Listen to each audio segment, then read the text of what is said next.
Le Musba, le musée des Beaux-Arts de Bordeaux, est situé dans les jardins de la mairie. Approchez-vous des grilles pour avoir un indice. Comment ce lieu, vieux de plus de 200 ans, fait-il pour rester vivant et attractif?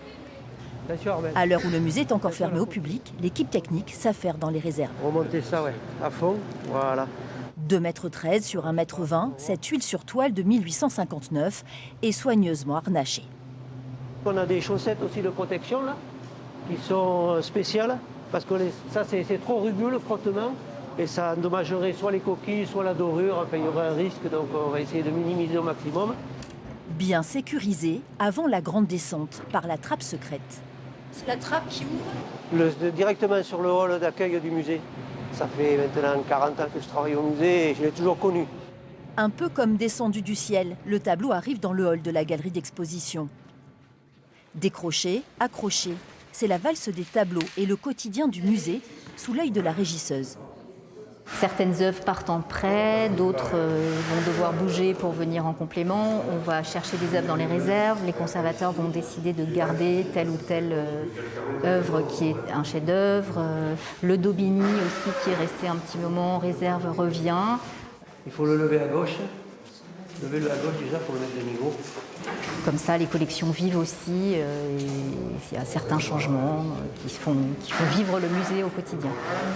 Faire vivre le musée pour maintenir l'intérêt du visiteur, cela passe aussi par l'acquisition de nouvelles œuvres. La dernière en date est encore dans les réserves. C'est un tableau intitulé Le Miroir et signé Henri Gervex. Nous, notre politique consiste à enrichir des fonds qui sont déjà existants. On a un très beau fonds autour du 19e siècle naturaliste. Donc là, il était intéressant de pouvoir continuer à présenter d'autres œuvres. Cette peinture sera bientôt exposée à côté d'un célèbre tableau de Gervex. Rolla et sa courtisane dévêtue qui fit scandale à son époque. C'est l'un des chefs-d'œuvre du musée des Beaux-Arts de Bordeaux qui n'a rien à envier au Louvre ou au Prado de Madrid. Millet, Rubens, Delacroix, Redon et Picasso sont ici, mais le coup de cœur de la directrice est un portrait d'homme de la Renaissance. Il nous accueille dans la première salle de l'aile sud, voilà, au début du parcours, donc on ne peut pas le rater. Il s'offre à nous au premier regard.